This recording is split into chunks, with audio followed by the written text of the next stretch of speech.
Сәлеметсіздер ме достар? Менің арнама қош келдіңіздер. Сіздермен бірге әсем күндеріңізге сәттілік тіледім. Алдымызда келе жатырған жаңа жылдарыңызбен құттықтаймын. Жаңа жыл жаңа бақыт, жаңа табыс, молшылық, бақ береке әкелсін. Ал бүгінгі санымызда сіздермен осындай керемет күнделікті өзіміздің қазағымыздың асып жүрген етімізді сіздерге асып көрсетуге шештім. Ет асуды барлығымыз білеміз дей тұрғанымен бір көмегіміз тиер деген мақсатпен салып отырмын.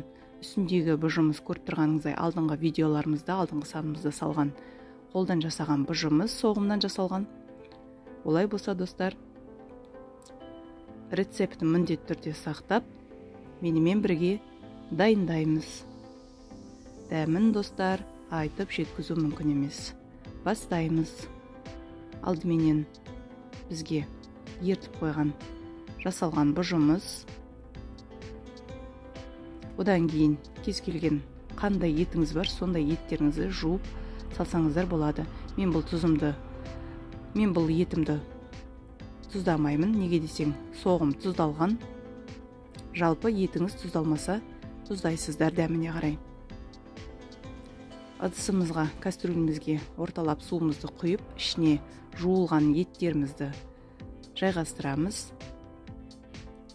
Үстіне соңында бұжымызды салып, отымызға үлкен отқа қойып, бір жақсылап тұрып қайнатып аламыз. Достар, міне етіміз бір қайнады. Көріп тұрғандарыңыздай, бір қайнаған етіміздің үстіне көбіктеріміз түзелетін болады. Көбіктерімізді жақсылап тұрып тазалап аламыз. Көбіктерімізді тазалап болған соң, ішіндегі бұжымызды көтеріп тұрып, жан жағынан әр жерінен инемізбен тесіп шығатын боламыз.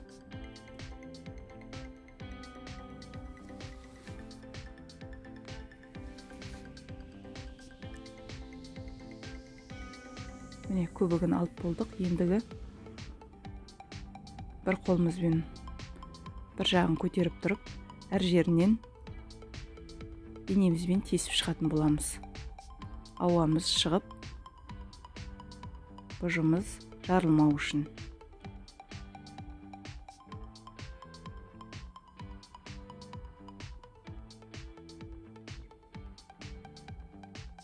Және де бір қайнаған соң отымызды басып, жай отта етімізді ары қарай қайнататын боламыз. Одан кейін бір қайнағаннан кейін үстіне қолдан осындай жолдасымның жасаған құйрық майы, тұзбен қызыл бұрышқа, паприкаға бұқтырған. Осының мен бір 3 түйірін алып, дәмі, майы шығу үшін қосамын құйрық майымды. Рецепті өте оңай, қолдан жасасаңыздар болады. Соғымнан шыққан құйрық майды кесіп, паприка мен қызыл бұрышқа және тұзға батырып қоясыздар. Келесі 500-600 грамдай ұнымызды ыдысымызға салып, үстіне 3 жұмыртқамызды жарып,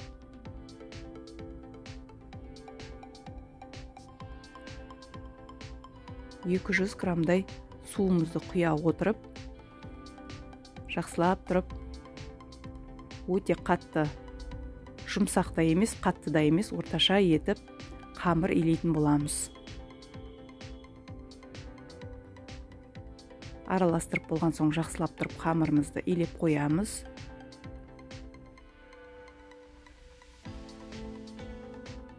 Көріп тұрғандарыңыздай, ондай қатты былжыр емес, жұмсақ емес, орташа қаттылықта илейміз.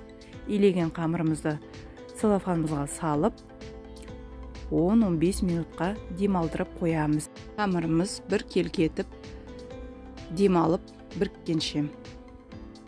Бұл жерде әркімнің етіне қарай 4-5 сағаттан кейін етіміз пістау дегеннен кейін 7-8 осындай картопымызды ашып, ортасын не үшін тесет десеңіздер, бұл кішігірім лайфхак болсын. Егерде үлкендеу картоп болатын болса, ортасына осылай тессеңіздер, картоптарыңыз тез пісетін болады. Мен сол үшін осылай тесіп тұрмын. Ал кішілеу картоп болатын болса, ешқандай да тиіспей осылай сала берсеңіздер болады. Тазаланған картоптарымызды, ашылған картоптарымызды етімізге енгіземіз. Міне етіміз баяу отта өз бабымен пісіп жатыр. Картоптарымызды салып, ары қарай баяу отта пісіре беретін боламыз. Одан кейін 3-4 тал жуамызды аршып, тазалап, осындай екіге бөліп, ірілеу қылып турасаңыздар болады. Барлық жуамызды осылай турап шығамызда ыдысымызға салып, үстіне керегімізше, қалауымызша қара бұршымызды себеміз.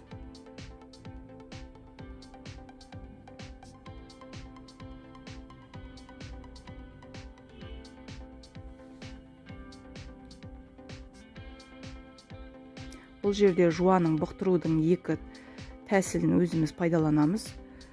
Бірі осылай сорпамызды құйып үстіне отқа бір қайнатып аламыз. Тек бір қайнағанша, одан кейін астын өшіріп суытамыз. Ал екінші тәсілі, қайнатқыларыңыз келмесе, тек осылай сорпасын құйып, майлы сорпасын құйып, жай ғана былай қарай алып қойсаңыздар болады. Өзі сорпасына жуасы еритін болады. Еріп, жібейтін болады. Ал мен тек бір қайнатып аламын.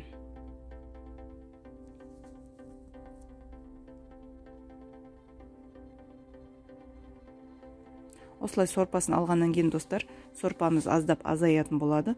Оны нан саларда аздап ыссы суымызды құйып көбейтіп алатын боламыз. Ал енді, достар, біздің нанымыз демалды, қамыры жақсылап бірікті. Осылай жақсылап тұрып бір елеп жіберемізде, қалауымызша бөліктерге бөліп, мен екіге бөлікке бөлдім. Екі бөлікке бөлгеннен соң, бірін целлофанға салып қойып, бірін оқтауымызбен жая бастаймыз.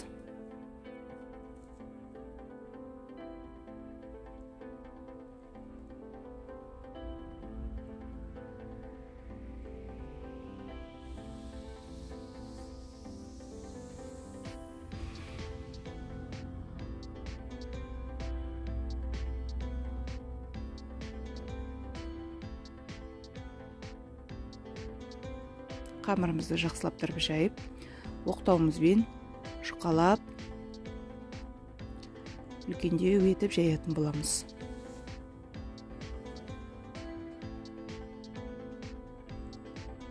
Осындай тәсілмен жұмыртқа, су араластыру арқылы еленген қамырымыз ешқашан былжырап, езіліп, я болмаса жыртылмайды. Қашанда керемет нәтижемен шығатын болады. Бұл тексерілген.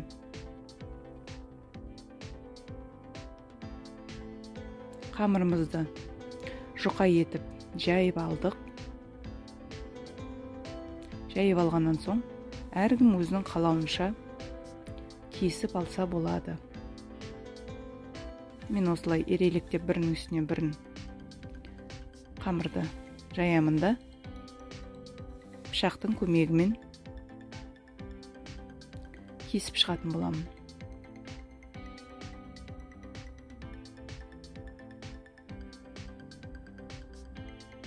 Дәл осылай екінші қамырымды да ұзынша етіп, жұқалап, оқтаумен ысып жаямын да, кесіп турап шығамын.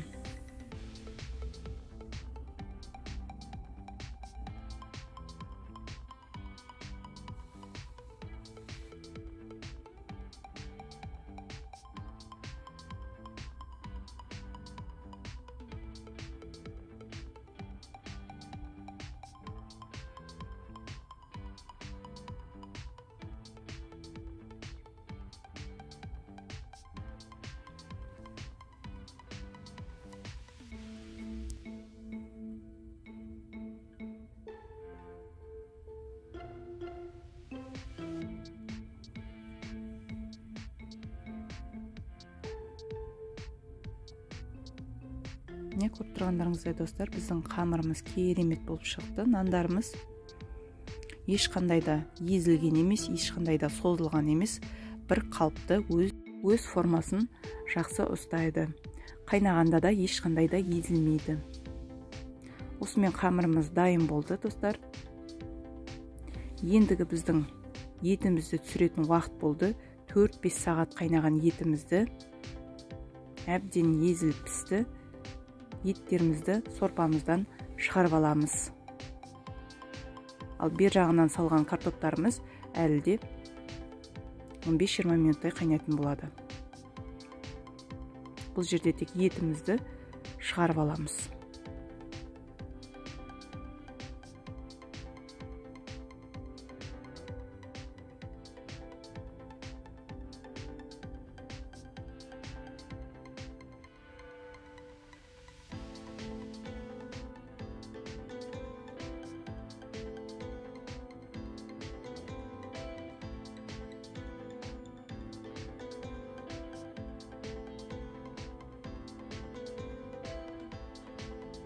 Етімізді шығарып болдық, достар. Бізде астында картобы қалды.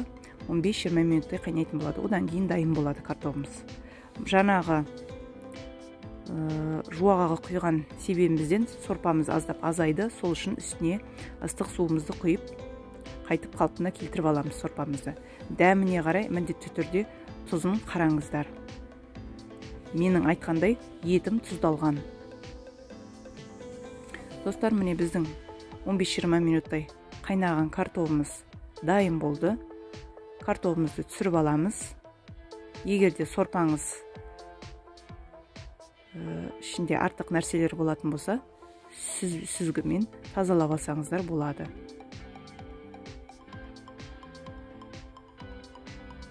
Сорпамызды жақсылап тұрып бір қайнаттық. Картобымызды түсіріп алғаннан кейін енді кезек нанымызды жақсылап тұрып, осылай бір-бірлеп салып тұрып, арасында былғап тұрамыз, бір-біріне жабысып қалмасын. Былғамай барлығын түгелдей салып жүрсеңіз, қамырларыңыз жабысуы мүмкін. Сол себепті жартылай салып, жартылай былғап тұрғаныңыз абзал. Нанымызды түгелдей салып болғаннан соң 10-15 минуттай қолдың жаймасы сондай уақытта қайнайтын болады, пісетін болады. Дым езіп алмаңыздар, байқаңыздар. 10-15 минут жарайды. Міне, достар, біздің нанымыз пісті. 10-15 минуттай піскен қамырымыз дайын болды.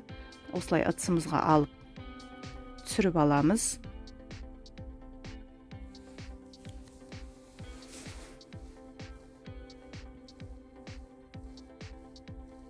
Нанымыз ешқандай да үзілмей, жыртылмай, езілмей, керемет болып пісті. Айтқанымдай өз формасын жақсы ұстайды.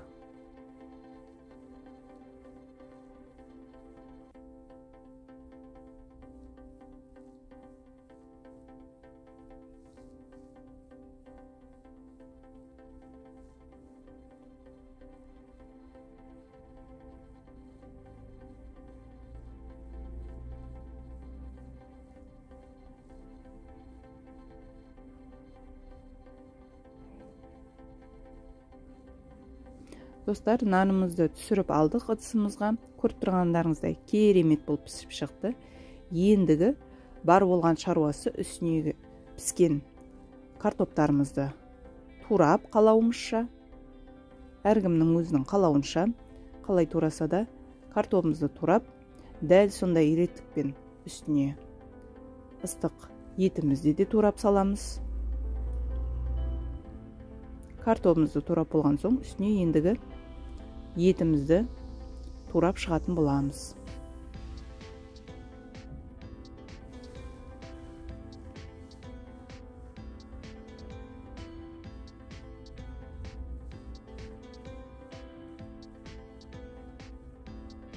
Достар, еттің дәмін айтып жеткізу мүмкін емес.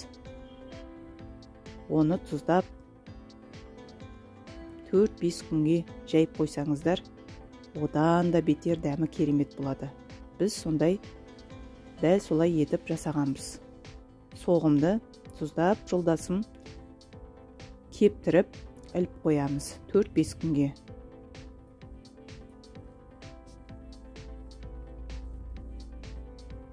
мына жақта көріп тұрғандарыңыздай менің отбасым шыдай алмай жатыр. Жаңаға бұқтырған жуамызды саламыз. Етіміз дайын, достар. Үстіне тек бұжымызды турап, қонақтарыңызға, отбасыңызға тек турап берсеңіздер болады. Міне, достар, көріп тұрғандарыңыздай біздің етіміз дайын. Ас болсын, достар. Сіздерден лайк, комментарий күтемін. Міндетті түрде осы рецептін сақтап, дайындап көріңіздер. Мен сіздермен қоштасамын. Сау, сәлеметте болыңыздар.